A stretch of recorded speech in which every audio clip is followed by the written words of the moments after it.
बिस्मिल्लाहिर्रहमानिर्रहीम। अस्सलामुअलैकुम।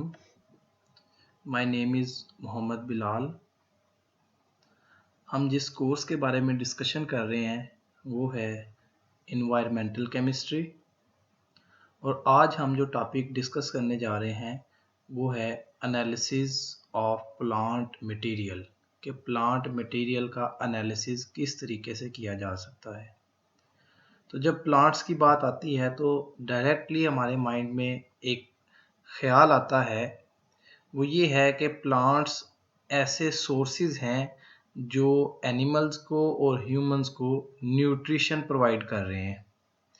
जितनी भी न्यूट्रिशन एनिमल्स को या ह्यूमंस को मिल रही है, या फूड चेन जहाँ से स्टार्ट हो रही है, वो प्लांट्स ही हैं। तो प्लांट्स के बेनिफिट्स ही हमें नज़र आ रहे हैं, लेकिन इनके बेनिफिट्स के साथ साथ कुछ हार्मफुल इफ़ेक्ट्स भी हैं, उनको भी यहाँ पे डिस्कस करेंगे। तो प्लांट्स जो हैं वो टेरेस्ट्रियल इकोसिस्टम के लिए बेनिफिशियल भी हैं और हार्मफुल भी हैं।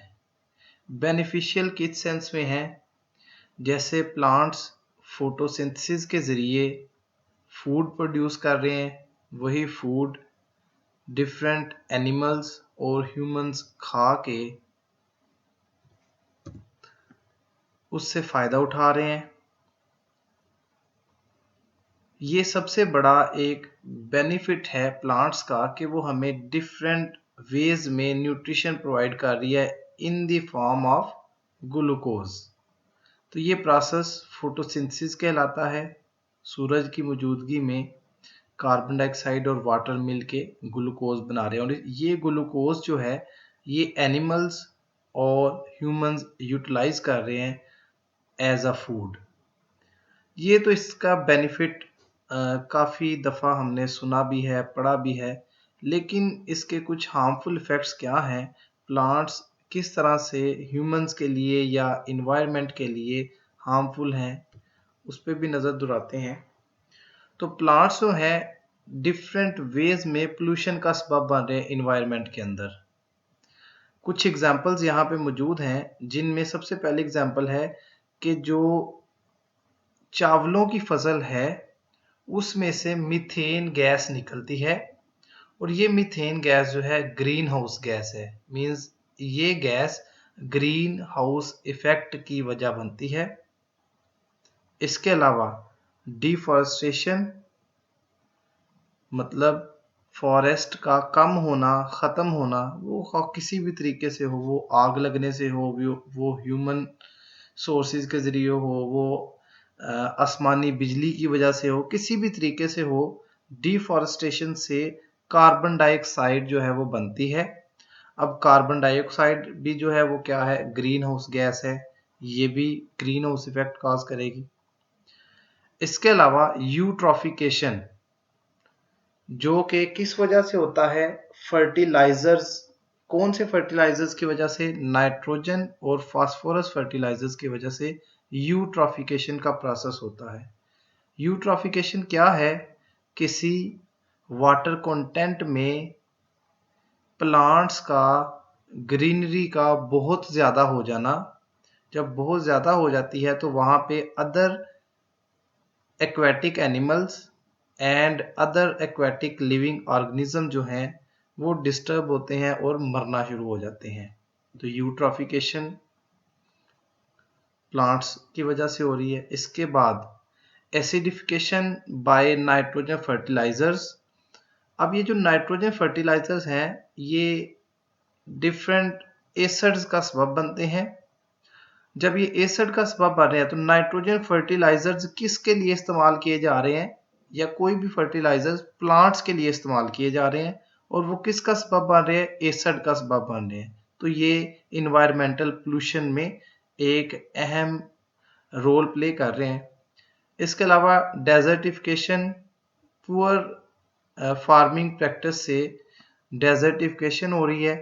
जब प्लांट्स की मिकदार कम होती चली जा रही है तो उसके नतीजे में क्या हो रहा है, इन्वायरमेंट इम्बैलेंस हो रहा है। इसके अलावा जो जैसे लास्ट लेक्चर में पढ़ा, सॉइल में मौजूद कुछ पोल्यूटेंट्स हैं उन पोल्यूटेंट्स की एब्जॉर्प्शन होती है प्लांट्स के ज़रिए, तो वो टॉक्सिक सब्सटेंस प्लांट में एक्यूमुलेट हो जाते हैं जो कि बाद में फूड चेन का हिस्सा बन जाएंगे। तो इस तरीके से प्लांट्स जो हैं वो कुछ बेनिफिट्स के साथ साथ कुछ हार्मफुल इफेक्ट्स भी रखते हैं, जिसमें ये इन्वायरमेंट को पोल्यूट करने के साथ रिलेटेड है। अब प्लांट को और पोल्यूशन को अगर डिस्कस किया जाए तो वो दो तरह से इफेक्ट करती है। एक तो जो पोल्यूशन या टॉक्सिक इम्पैक्ट्स या टॉक्सिक मटेरियल प्लांट्स में आ रहे हैं, या तो वो प्लांट की अपनी यील्ड को कम कर देंगे। एक काम क्या कर सकते हैं, वो पोल्यूटेंट्स जो प्लांट का हिस्सा है प्लांट को ही खत्म कर दें, प्लांट की ही डिजीज के जरिए या किसी भी तरीके से प्लांट को कम कर दें, क्रॉप्स को कम कर दें। तो इससे क्या होगा, इससे फूड सप्लाईज में कमी आ जाएगी, जो फूड है वो कम हो सकती है। और दूसरा इसका इम्पैक्ट ये है कि वो पोल्यूटेंट्स किसी तरीके से फूड चेन का हिस्सा बन जाए। कैसे कि वो पोल्यूटेंट्स जो कि प्लांट्स का हिस्सा थे उनको एनिमल्स ने खाया, एनिमल्स को दूसरे एनिमल्स ने खाया, तो वो जिस एनिमल ने प्लांट को खाया है, अब वो जो पोल्यूटेंट प्लांट का हिस्सा थे अब वो एनिमल का हिस्सा हो गए। जब एनिमल का हिस्सा हो गया तो अब वो फूड चेन का हिस्सा बन गए हैं। तो ये जो दूसरे वाला इम्पैक्ट है, दूसरे वाला इफेक्ट है, ये ज्यादा खतरनाक है। इसमें क्या है, इसमें एक तो ज्यादा लिविंग ऑर्गेनिज्म इफेक्ट होने का खतरा है, और दूसरे नंबर पे ह्यूमन जो ह्यूमन बीइंग है उनकी हेल्थ पे ज्यादा प्रॉब्लम ये सेकंड वाला जो पॉइंट है ये करता है, जब पोल्यूटेंट फूड चेन में एंटर हो जाते हैं। अब पोल्यूटेंट्स में बात करें तो सबसे ज्यादा जो हम डिस्कस करते हैं वो हैवी मेटल्स को डिस्कस करते हैं, जो कि इंडस्ट्रीज से निकल रही हैं और जमीन में जज़ब होती जा रही हैं। और जब जमीन में वो जज़ब हो जाती हैं तो प्लांट्स उनको एब्जॉर्ब कर लेते हैं जमीन से। जब एब्जॉर्ब करते हैं तो प्लांट्स में वो अक्यूमुलेट हो जाती हैं और फूड चेन का हिस्सा बन जाती है। तो सबसे बड़ी थ्रेट जो है ह्यूमन हेल्थ को वो हैवी मेटल्स से है। तो प्लांट्स दो तरह से नुकसान कर रहे हैं, एक तो टॉक्सिक इम्पैक्ट्स जो है टॉक्सिक मटेरियल को एब्जॉर्ब करके अपनी यील्ड को कम कर रहे हैं जिससे फूड कम हो रही है। दूसरा फूड चेन को ही वो तबाह कर रहे हैं, फूड चेन में एंटर होके फूड चेन को पूरी की पूरी फूड चेन को इफेक्ट कर रहे हैं।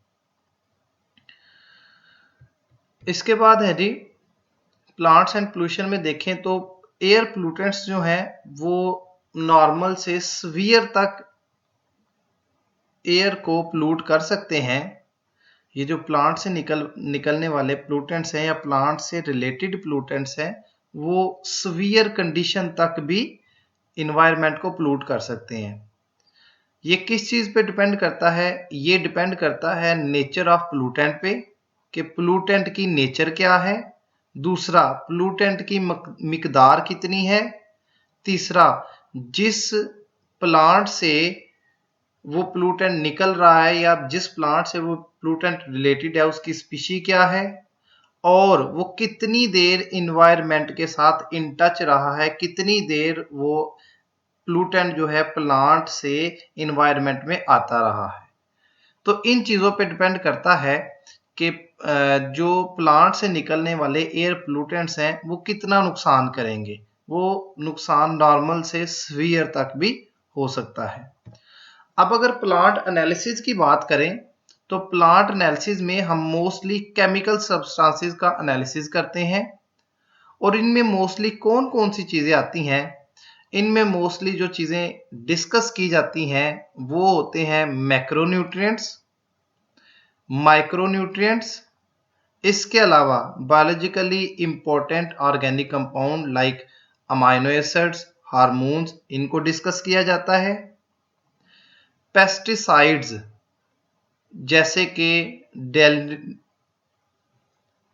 डेल्ड्रिन है, एल्ड्रिन है, ये इस तरह के पेस्टिसाइड्स जो हैं इनकी डिटर्मिनेशन की जाती है।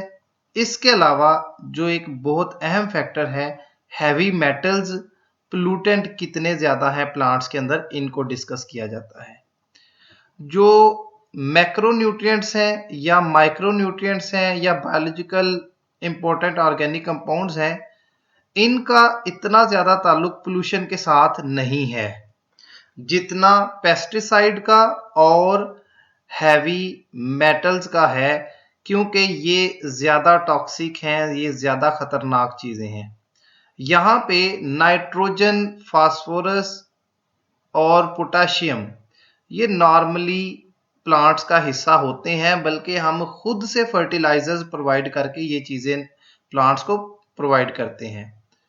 जिंक, मोलिब्डेनियम ये इस तरह के माइक्रो न्यूट्रिएंट्स जो हैं, इनकी चाहे मिकदार कम ही रिक्वायर होती है प्लांट को, लेकिन रिक्वायर होती है बेटर ग्रोथ के लिए।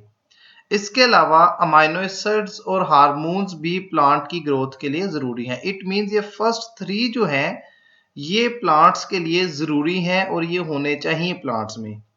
लेकिन आखिरी 2 जो पोल्यूटेंट्स हैं, उनमें पेस्टिसाइड और हैवी मेटल्स हैं, ये जो है बड़ी खतरनाक हैं और ये कब एंटर होती हैं? जब हम पेस्टिसाइड, जब हम फील्ड्स को, क्रॉप्स को स्प्रे करते हैं कीड़े मकोड़े मारने के लिए, तो वो पेस्टिसाइड्स प्लांट्स का हिस्सा बन जाते हैं।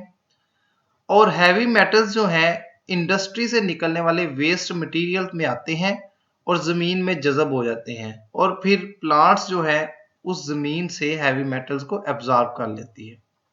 तो इस तरह से ये कुछ, अब फर्स्ट 3 जो हैं ये प्लांट के लिए, प्लांट में किस न्यूट्रिएंट की कमी है, क्या चीज़ की इसको ज़रूरत है, उसके हिसाब से हम एनालिसिस करते हैं।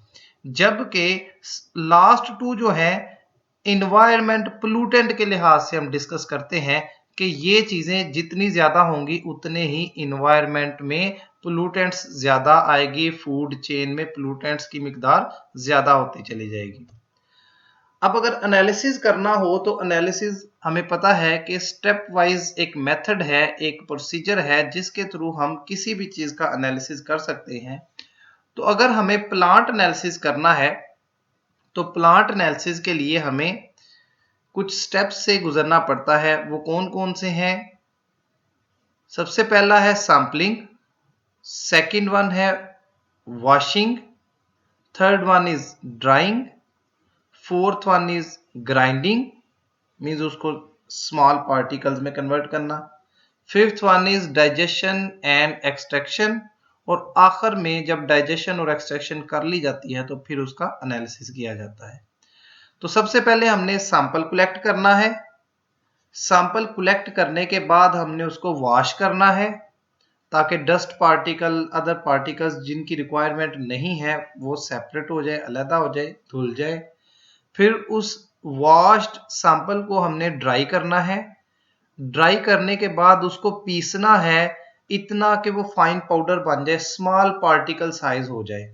जब स्मॉल पार्टिकल साइज हो गया तो फिर उसको हम डाइजेस्ट करते हैं डिफरेंट वेज में। एसिड्स के ज़रिए भी डाइजेस्ट करते हैं या वाटर को यूज़ करके भी डाइजेस्ट किया जा सकता है, या उसको हीटिंग के ज़रिए भी डाइजेशन के प्रोसेस से गुजारा जा सकता है। और डाइजेशन के बाद उसमें से एक्सट्रैक्शन की जाती है। एक्सट्रैक्शन का मतलब है जो डिजायर्ड कंपोनेंट है उसको सेपरेट किया जाता है, और उसके बाद फिर हम एनालिसिस करते हैं फाइनल के इसमें नाइट्रोजन की मिकदार कितनी है, फास्फोरस की। जस्ट हम वो भी कर सकते हैं जिसकी मिकदार हमें फाइंड करनी होती है। फॉर एग्जांपल हम जस्ट देखना चाहते हैं कि हैवी मेटल्स कितने हैं, तो हम डायरेक्ट हैवी मेटल्स की मिकदार भी फाइंड कर सकते हैं। जी अब बात करते हैं सैंपलिंग की।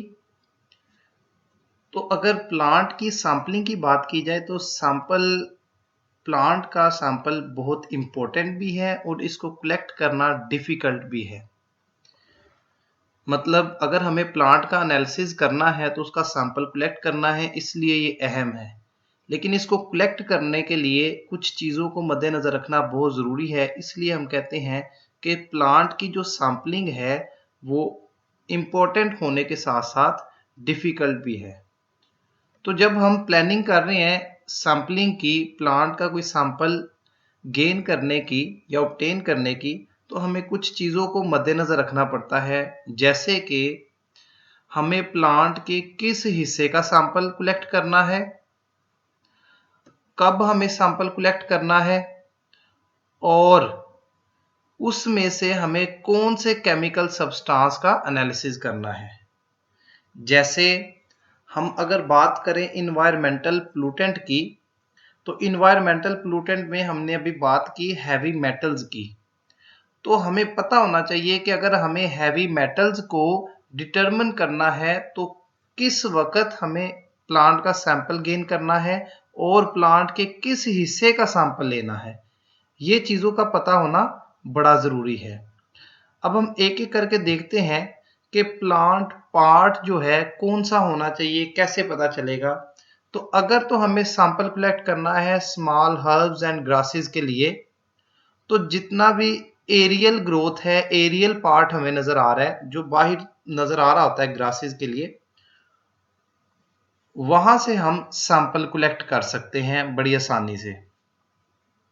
यानी कि स्मॉल हर्ब्स और ग्रासेस के लिए हम aerial part of that plant वहां से सैंपल कलेक्ट कर सकते हैं। नेक्स्ट है जी लार्जर स्पीशीज के लिए हम कौन सा पार्ट हम प्रेफर करेंगे, तो इसमें आ जाते हैं लीव्स। तो हम मोस्टली जब लार्जर स्पीशीज की बात करते हैं तो इनके लीव्स के सैंपल कलेक्ट करते हैं, जिनमें almost all the nutrients and other toxic substances can be analysed. तो लार्जर स्पीशी के लिए हम जो सैंपल कलेक्ट करते हैं वो मोस्टली लीव्स पर मुश्तमिल होता है। अगर मोनोकाटिलिडन्स की बात की जाए तो इनके leaf blade above the sheath junction, तो मोस्टली हम लीव्स ही कलेक्ट करते हैं। उनमें से कुछ एक स्पेसिफिक पार्ट जो है लीव का, उसको यूटिलाइज कर लेते हैं सैंपलिंग के लिए। एक वुडी प्लांट स्पीशी के लिए उसके लीव की ग्रोथ ही हमें बता देगी कि इसमें न्यूट्रिएंट्स किस हिसाब से हैं, कम है या ज़्यादा है। तो एक वुडी स्पीशी के लिए हम इसी वजह से लीव जो पार्ट है प्लांट का, उसी को एज अ सैंपल कलेक्ट करते हैं। ऐसे प्लांट टिश्यूज जो अभी यंग हैं, मेच्योर नहीं हुए या अभी मेच्योरिटी तक पहुंचने वाले हैं, पहुंचे नहीं हैं, उनको एज अ सैंपल हम कलेक्ट नहीं कर सकते। तो हमें इन बातों का ख्याल रखना पड़ता है जब हम सैंपलिंग कर रहे होते हैं कि प्लांट के किस हिस्से का हमने सैंपल कलेक्ट करना है। तो जब हम प्लांट के किसी हिस्से की बात करते हैं तो हम देखते हैं कि किस प्लांट के साथ हम एनालिसिस करना चाह रहे हैं, किस प्लांट के साथ हम वर्क करना चाह रहे हैं। तो उस प्लांट पे डिपेंड करेगा कि इसके किस पार्ट का सैंपल हमने कलेक्ट करना है। अब नेक्स्ट बड़ी अहम चीज है कि किस टाइम में सैंपलिंग करनी है। अब एक प्लांट है वो एक साल के अंदर फॉर एग्जांपल 6 या 7 माह के लिए वो हरा भरा रहता है, फिर उसके बाद सूख जाता है। तो हमें किस टाइम में, पूरे साल में कौन सा टाइम ऐसा होगा जिसमें हमें उसका सैंपल कलेक्ट करना है। तो ये बड़ा क्रूशियल है हमारे लिए, क्योंकि through out the period of plant nutrients की मिकदार जो होती है वो फ्लक्चुएट करती रहती है, चेंज होती रहती है। जैसे जैसे टाइम गुजरता जाता है न्यूट्रिएंट्स की मिकदार कम ज़्यादा होती रहती है। और ये भी हमारे लिए बहुत मुश्किल है, ऑलमोस्ट नामुमकिन है कि हम हर एलिमेंट के लिए अलहदा से सैंपल कर लें। जैसे फॉर एग्जांपल हम कहते हैं कि नाइट्रोजन की जो अमाउंट है प्लांट के अंदर, जब प्लांट अपना सीजन स्टार्ट करता है तब ज्यादा होती है, फास्फोरस की दरमियान में, सल्फर की एंड पे। ये मैं एज ए एग्जांपल कोट कर रहा हूँ। तो ये हमारे लिए पॉसिबल नहीं है कि नाइट्रोजन के लिए जो सैंपल है वो प्लांट जब सीजन स्टार्ट हुआ है उस वक्त कलेक्ट करें, फास्फोरस के लिए मिड सीजन में कलेक्ट करें और सल्फर के लिए एंड सीजन में कलेक्ट करें। तो ये बड़ा मुश्किल है हमारे लिए कि एक प्लांट, एक ही प्लांट है, उसके डिफरेंट न्यूट्रिएंट्स को हमने स्टडी करना है, एनालाइज करना है। तो उनके लिए हम पूरे सीजन में डिफरेंट टाइम्स में सैंपल कलेक्ट करें। तो ये हमारे लिए ऑलमोस्ट प्रैक्टिकली फेवरेबल नहीं है। अब बात करते हैं कुछ ऐसे प्लांट्स की जिनमें न्यूट्रिएंट्स की कमी है, वो प्लांट की ग्रोथ रुक रही है या कम हो रही है, तो हमें इमीडिएट पता लगवाना है कि इसके किन न्यूट्रिएंट्स की वजह से इसकी ग्रोथ में इसकी जो ग्रोथ रेट है उसमें कमी आ रही है।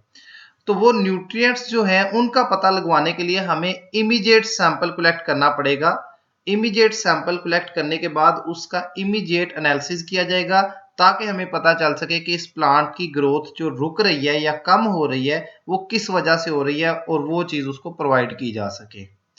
अब अगर ओवरऑल एक जनरली बात की जाए तो जो प्लांट्स का पीक टाइम होता है न्यूट्रिएंट्स के हवाले से वो उनका मिड सीजन होता है, यानी कि जो सीजन स्टार्ट हुआ है उधर से लेके जब एंड होना है उस वक्त के दरमियान में जो टाइम होता है उसको हम मिड सीजन कहते हैं। और वो ऐसा सीजन होता है जो पीक टाइम होता है न्यूट्रिएंट्स के हवाले से।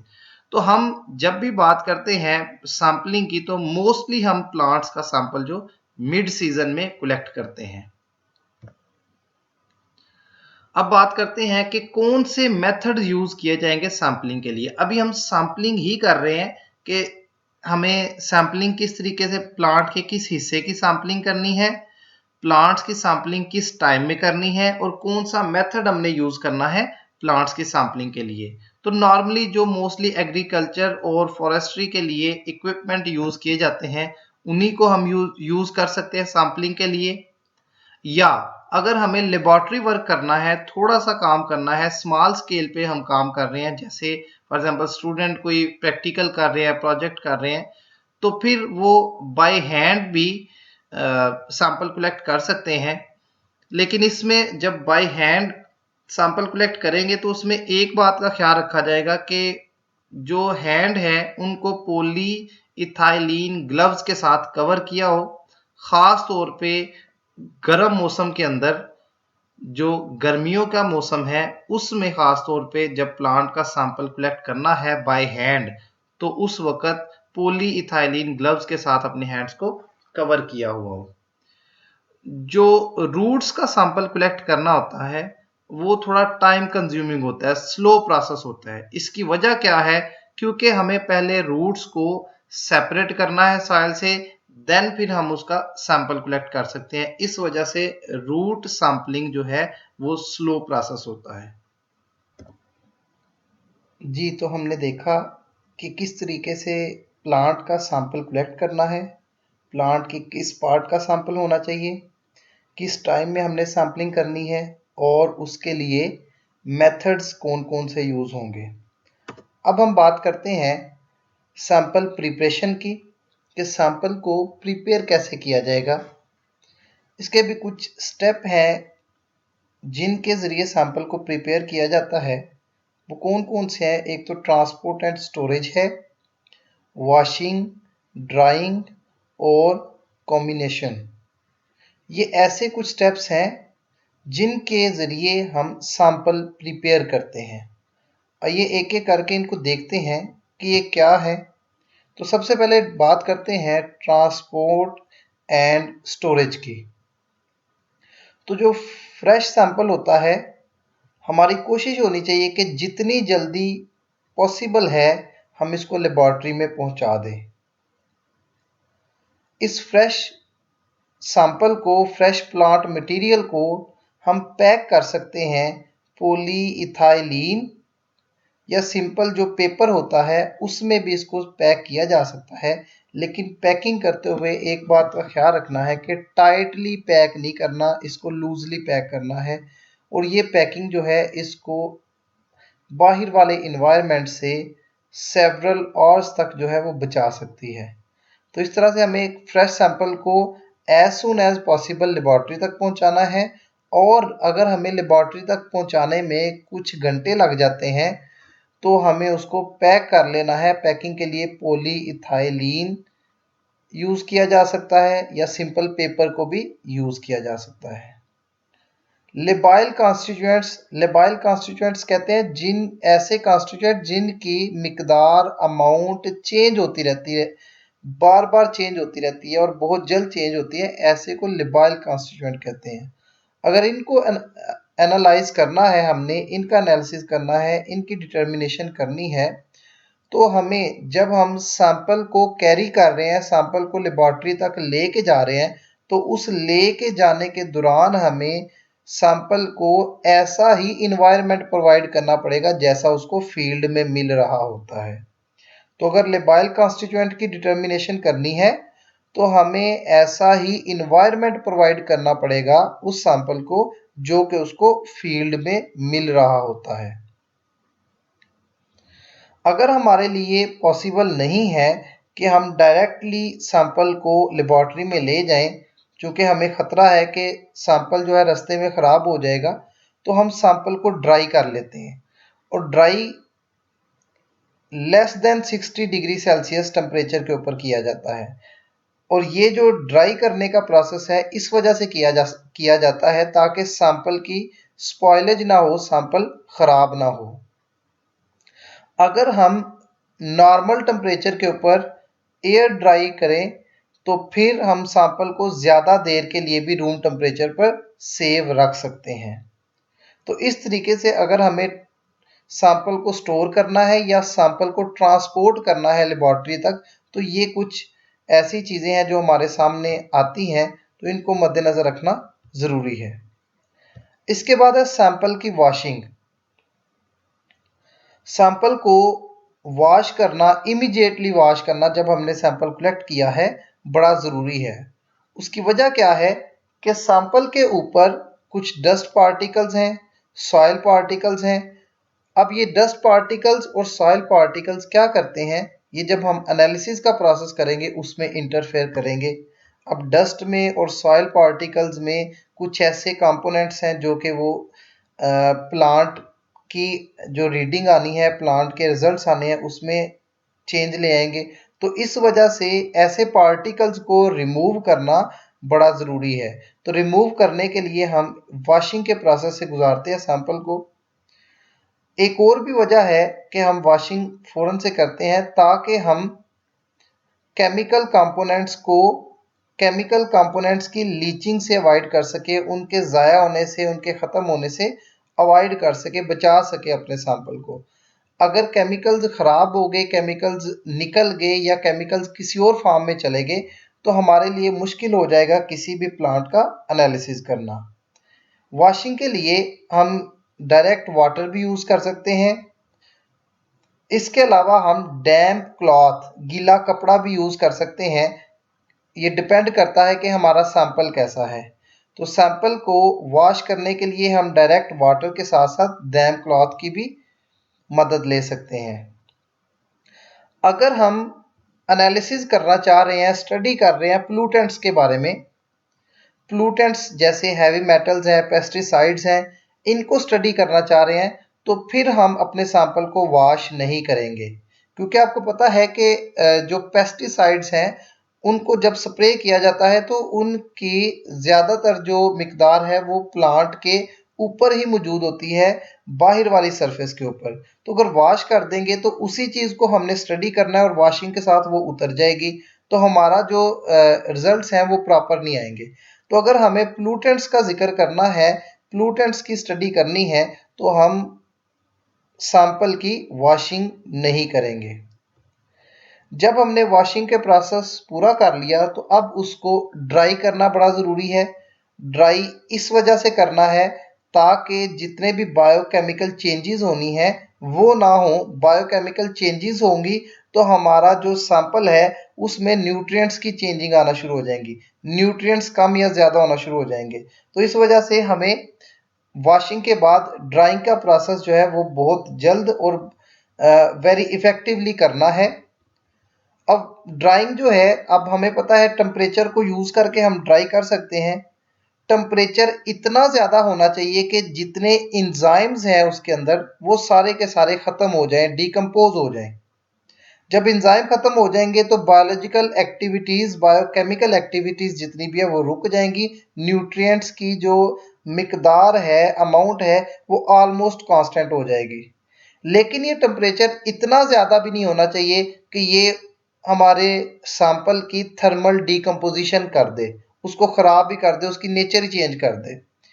तो या तो हमें टेम्परेचर प्रोवाइड करना है इतना कि इंजाइम उसमें से डीएक्टिवेट हो जाए, और उस पॉइंट से कम होना चाहिए जहां पे हमारे सैंपल की डीकम्पोजिशन होती है। अब जो मोस्टली यूज़ किया जाता है वो 105 डिग्री सेल्सियस टेम्परेचर यूज़ किया जाता है, लेकिन यहाँ पे भी थोड़ा सा ख़तरा होता है सैंपल की डीकम्पोजिशन का। तो हम क्या करते हैं, मोस्टली 60 डिग्री सेल्सियस पे 24 आवर के लिए हम ओवन में रख देते हैं सैंपल को, जिसमें उसकी ड्राइंग कंप्लीटली हो जाती है और उसके साथ साथ उसकी डीकम्पोजिशन के भी चांसेस कम होते हैं। तो ये प्रोसेस था हमारा ड्राइंग का। हमने पढ़ा कि सैंपल को ट्रांसपोर्ट कैसे करना है, उसको अगर स्टोर करना है तो वो कैसे करना है, उसकी वॉशिंग किस तरह से करनी है, किस जगह पे वॉशिंग करनी है, कहाँ पे नहीं करनी, और वॉशिंग के बाद उसको ड्राई कैसे करना है, किस टेम्परेचर तक करना है। अब हम बात करते हैं कॉम्बिनेशन की। कॉम्बिनेशन का मतलब लास्ट लेक्चर में भी डिस्कस किया था कि to reduce the particle size, मतलब कि एक पार्टिकल साइज को डिक्रीज करने का जो प्रोसेस है वो कॉम्बिनेशन है। तो ये जो प्रोसेस है हम कैसे कर सकते हैं, हम कटिंग के ज़रिए, ग्राइंडिंग के ज़रिए हम पार्टिकल साइज को डिक्रीज कर सकते हैं। इसके अलावा इमल्सिफायर ब्रेकडाउन भी की जा सकती है। इमल्सिफायर ब्रेकडाउन का मतलब है कुछ केमिकल्स को यूज़ करते हुए हम एक पेस्ट बना लेते हैं, इसको इमल्सिफायर ब्रेकडाउन बोलेंगे। तो ऐसे भी की जा सकती है और इससे हम फाइनर पार्टिकल्स भी हासिल कर सकते हैं, और डायरेक्ट इमल्सिफायर को भी हम एनालिसिस के लिए यूज़ कर सकते हैं। अब जब हमने वॉश भी कर लिया, ड्राई भी कर लिया, उसके पार्टिकल साइज को रिड्यूस भी कर लिया, तो फिर उसके बाद हमें उसको क्लीन ग्लास पे रखना है और फिर एक बार उसकी ड्राइंग करनी है ऑलमोस्ट 60 टू 65 डिग्री सेल्सियस पर 24 आवर के लिए। देन हम उसको एनालिसिस के लिए मूव करवा सकते हैं। तो इस तरीके से हम अपने सैंपल को ट्रांसपोर्ट स्टोर कर सकते हैं। उसकी वॉशिंग कैसे करेंगे, ड्राइंग कैसे करेंगे और कॉम्बिनेशन किस तरह से करेंगे।